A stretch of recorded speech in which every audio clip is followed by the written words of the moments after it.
What is happening here? I watched a video on my phone that showed the inside of my house, specifically our bedroom. I have an app that lets me watch live footage from our security cameras at home. In the video, I saw my husband with another woman. They were too close to each other to just be friends. Then I heard them talking. Are you sure she doesn't suspect anything? Yeah, I've been following your instructions perfectly. She has no idea. She totally believes me. They laughed and playfully jumped onto the bed.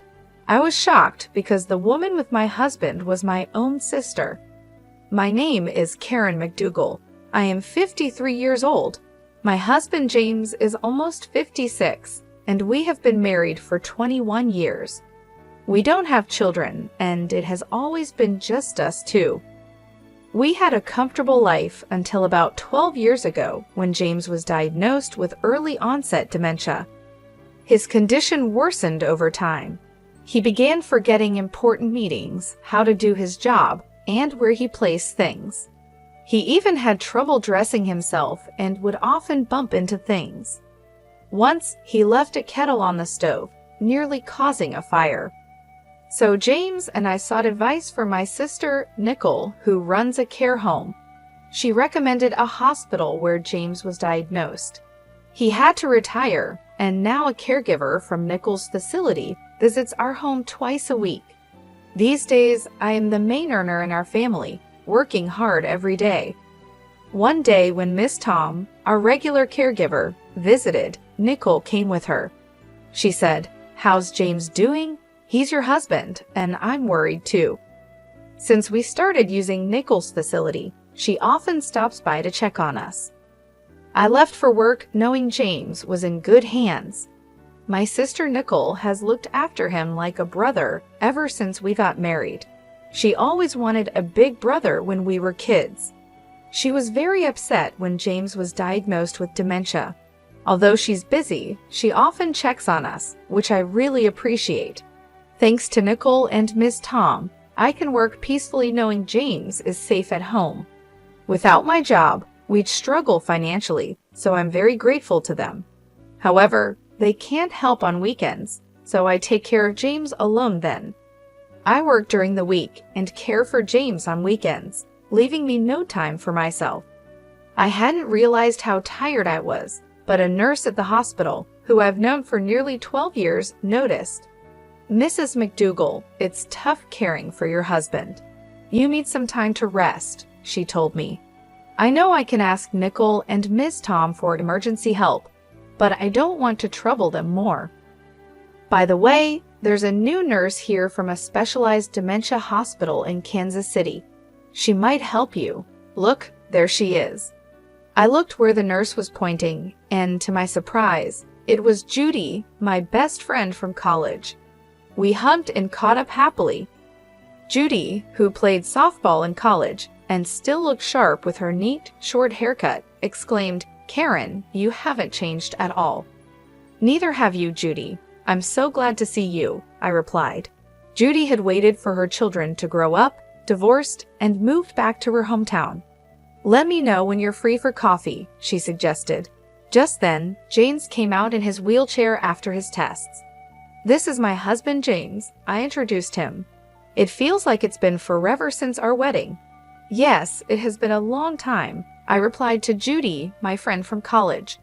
As she bent down to look James in the eyes, he was sitting in his wheelchair. Judy paused, looking a bit unsure. "Oh, sorry, James. We met at your wedding, right?" she asked.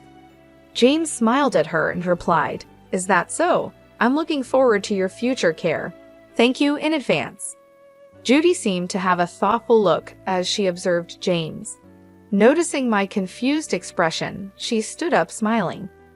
"I've taken care of many patients like your husband, so I might be able to offer some advice. I think I can help, so feel free to ask." "Yeah, I'll definitely rely on you. Thanks, Judy," I said. We said goodbye to each other after that. Over the next few months, I ran into Judy a few times, like when I went to pick up James's medicine or when his health got worse. Each time, Judy looked at me with concern, but I pretended not to notice and just shrugged it off. A few months after reuniting with Judy, James and I went to the hospital together. As James was called in for his checkup, I heard someone call, "Karen." It was Judy, looking serious. "Is something wrong?" I asked. "Your husband James just went in for his examination. Do you have a moment?" Judy asked. "Sure, I guess," I replied. Judy led me to a counseling room. "Karen, how is it taking care of James? Are you managing okay?" she inquired. "Thanks for asking," I said. I shared with Judy about James's recent health and how the constant caregiving was wearing me down. Judy listened intently, seeming concerned about my well-being. But then she started to say something surprising. "Actually, Karen?" What she said next was hard to believe. About a week before we met again, Judy told me she was shopping in town when she saw Nickel with a man she recognized. Nickel introduced him as her boyfriend. Later, at the hospital, I realized the man was James, my husband. It was all very confusing. "Judy, that explains the strange look you had when we met," I said. Judy had seen Nickel and James together in town just a week before our meeting. However, James didn't seem to notice Judy. Back then, I looked different. I had long hair and wore glasses, which might be why he didn't recognize me. Judy also mentioned something else that bothered her. She felt James's behavior at the hospital didn't seem right for someone with dementia. He acted just like someone she had seen at her old job who was faking dementia.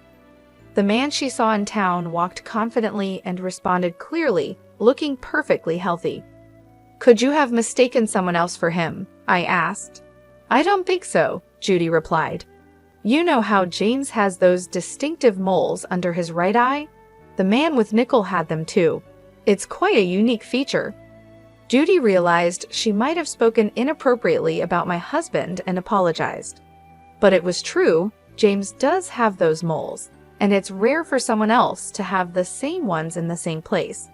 Could James have been pretending to have dementia for 12 years and be having an affair with Nickel? The story was hard to believe, but Judy isn't known to lie. "I don't think this hospital is very good," Judy admitted.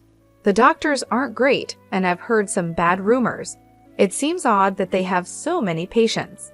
I think you should get James properly checked to see if he really has dementia," she suggested seriously. After hearing what Judy said, I went to a large store and bought a home security camera. I placed it in hidden spots in the living room and bedroom to secretly record what was happening while I was at work. I set it up to connect to my smartphone and checked it during my breaks. Surprisingly, James acted differently than he did around me. He wasn't lost or confused about where things were. He seemed to be living normally. Also, when Miss Tom, the caregiver I had hired for James, came over, there was no sign of her actually taking care of him. Furthermore, I discovered that Nickel had been visiting my house frequently while I was away. The camera also captured their conversations clearly. "You're not getting caught pretending to have dementia, right, James?" "Yeah, because I'm doing just as Nickel suggests, pretending not to know the date or where things are is working perfectly, pretending not to write or go outside, and thinking it's day when it's actually night would be good too. Karen is a trusting person, so I don't think she'll suspect anything." "Is Miss Tom okay? Won't she spill the beans?" "Ah, she's fine. She's a single mom with a kid, so she needs the money. I've been giving her a bit more salary, and she's been keeping quiet." After laughing together, they would flirt and head to the bedroom. I was speechless when I saw the footage.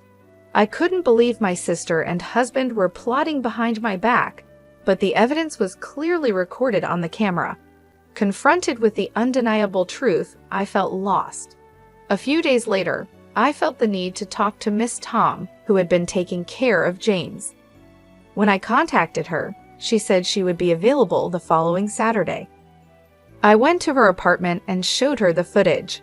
She looked defeated, cried, and apologized to me. "What you see in this footage is the truth. I've been deceiving you all this time, and I'm truly sorry. I don't have a license, and I was struggling to find another job. I had no choice but to follow what Nicole said because she offered me a good deal, she confessed. She explained that she was a single mother needing money, but she felt guilty for helping deceive me. Her guilt helped me get her statement. She also gave me copies of receipts, daily reports, and her diary from that time. No matter how much I needed the money, what I did was wrong. I am really, really sorry, she kept saying. Besides the evidence and testimony from Ms. Tom, I gathered more proof by talking to a few people involved and then spoke with my lawyer. I decided it was time to confront James and Nicole. I pretended to go to work like usual, waited near my house, and went back when Nicole arrived and they were likely together. I caught them off guard and they panicked. I know everything now, James, I said coldly. He quickly started confessing. It wasn't my idea. Nicole seduced me. She suggested we pretend I had dementia so you would support us. We could meet while you were at work. Even Ms. Tom was hired by Nicole as an alibi. Nicole got angry and shouted James was fully involved in the plan, and now he's trying to escape blame. That's cowardly. Shut up. You were the one pushing this idea. As they argued, my heart turned cold watching them blame each other. I had reached my limit with the antics of Nicole and James. Exasperated, I commanded, "That's enough. Both of you, get out." I didn't just speak. I acted, tossing them out of the living room window along with their clothes and Nicole's purse, which were scattered all over the floor. Then, I slammed the window shut. They continued to bang on the glass, pleading for a chance to explain, but I was done listening. I drew the curtains to shut them out completely. Their persistent banging prompted me to send a stern message via WhatsApp. Be quiet, or I'll call the police. Leave now. That silenced them. Over the next few days, they repeatedly came to my house and bombarded me with messages on WhatsApp, which was incredibly irritating. To escape the constant reminders of their betrayal, I decided to sell the house. Fortunately, I had the foresight to transfer the property into my name after James was diagnosed with dementia. Given his condition and retirement, he was no longer in a position to manage our finances, including the mortgage.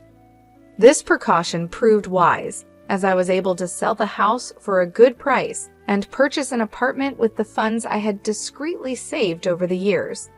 Although I hadn't anticipated such a drastic turn of events, I was relieved that my past decisions had prepared me well. Consequently, I filed for divorce from James and pursued a division of our assets. It didn't matter whether he was financially capable of settling claims or not. This action was more about sending a clear message that what they had done to me was unforgivable and unforgettable. Post-divorce, I learned through the grapevine that James had remarried and was now living with Nicole in what used to be her house. However, their situation seemed far from ideal. It appeared that the initial thrill of their affair had worn off after marriage. Living together in the harsh light of day, they had to face the reality of their relationship, accept each other's flaws, and occasionally turn a blind eye to their irritations. I imagine this proved challenging for them, considering they had stepped into marriage in the aftermath of deceit. If they ever considered separation, it would not be straightforward. With both of their parents gone, and the house where James and I had lived already sold, James had no old home to return to. They had no other family to fall back on, leaving them to navigate their complex relationship alone. As for me, I couldn't care less about their difficulties. They had made their bed, and now they had to lie in it. After Miss Tom came forward with her revelations, the repercussions were swift and severe. Nicole's care facility had its license revoked and was subsequently shut down. It turned out that the facility was financially unstable. It hadn't been making enough profit to cover the loans taken out from the bank at its inception. Now, Nicole is burdened with a significant amount of debt. This seems like a fitting consequence for a sister who betrayed her own family by stealing her sister's husband. The doctor who issued the fake diagnosis for James also faced serious consequences following the exposure of his malpractice. His reputation was tarnished, and his professional misconduct led to a domino effect within his clinic. His staff, disillusioned and disappointed by their association with unethical practices, resigned one after another. Judy was among those who left, no longer able to support the deceitful operations. With his team dissolving, it became impossible for him to maintain his clinic, leading to its inevitable closure. This doctor had been involved in corrupt activities, accepting bribes from disreputable sources to produce false medical reports. He had issued such a report for James, falsely diagnosing him with dementia. In exchange for these reports, he received patient referrals from these unethical collaborators. This explained the influx of patients at his clinic despite his lack of skill and poor reputation. The revelation of these deceitful practices was a shocking discovery for me. It highlighted just how egregious some medical professionals could be, exploiting their authority and the trust placed in them for personal gain. However, this situation also forced me to confront a painful truth about myself. I had been overly trusting, taking my sister's and the doctor's word at face value without sufficient scrutiny. Judy often pointed out that my kindness and trust in others were excessive, and this ordeal confirmed her observations. This entire experience has been a sobering reminder of the importance of vigilance and the potential consequences of naivety. It has prompted me to reevaluate how I trust and the extent to which I should verify information, especially when it concerns the well-being of my loved ones. As painful as these lessons have been, they have instilled a more cautious approach to trusting others in my future interactions. I used to trust people easily, but recent events have taught me the importance of questioning what I'm told and relying more on my own judgment. It's a difficult shift, considering my natural inclination to see the best in others, but it's become clear that being too trusting can lead to serious consequences. While I navigate these changes in how I approach relationships and information, it's reassuring to see familiar faces settling into new beginnings. Judy, a friend whose judgment and integrity I've always respected, has successfully transitioned to a new job at a large general hospital in a nearby town. Her extensive experience, especially her previous role in a prestigious Kansas City hospital, was highly valued, leading to quick acceptance and trust from her new colleagues. She's thriving in an environment that appreciates her skills and dedication, which brings me a great deal of joy knowing that she's finding fulfillment in her work. In a lovely turn of events, on Judy's recommendation, Ms. Tom, who was entangled in the recent turmoil but showed remorse for her actions, has found a position at the same hospital, working in the cafeteria. It's a fresh start for her, an opportunity to rebuild her life in a less pressured role, away from the complexities of direct patient care. This chance at a new beginning in a supportive environment might just be what she needs to move forward. One of the brighter moments during these times has been the arrival of a new companion, a male miniature Dachshund puppy whom I brought home about a month ago. His joyful demeanor and playful antics are a constant source of comfort and delight after long, tiring days. Judy's affection for him is evident. Her eyes sparkle with joy every time she sees him frolicking with his favorite ball. While she insists that her frequent visits are purely to indulge in his cuteness, I know there's more to it. Judy is considerate and caring, often using her love for the puppy as an excuse to check on me, ensuring I'm not just coping but thriving despite the challenges I've faced. These visits from Judy have become a cherished part of my routine. They remind me that life can still hold simple joys and genuine connections, even after profound loss. The laughter we share, the quiet moments spent in companionable silence, and the comfort of having someone who understands and supports me unconditionally are invaluable. It has led me to reflect on the unexpected paths life takes us on, and how sometimes the outcome isn't as bleak as it initially seems. Losing my husband in the way I did was devastating, and the betrayal cut deep. However, finding solace in my friendship with Judy and the unconditional love of my new puppy has given me a renewed sense of purpose and happiness. It's in these small, everyday moments with them that I find strength and recovery. As I adjust to this new phase of life, the idea of living a single life, enjoying the company of my dear friend, and my delightful puppy doesn't just seem bearable, it feels genuinely fulfilling. Perhaps this is what contentment looks like for me now: simpler, quieter, but no less rich in love and companionship.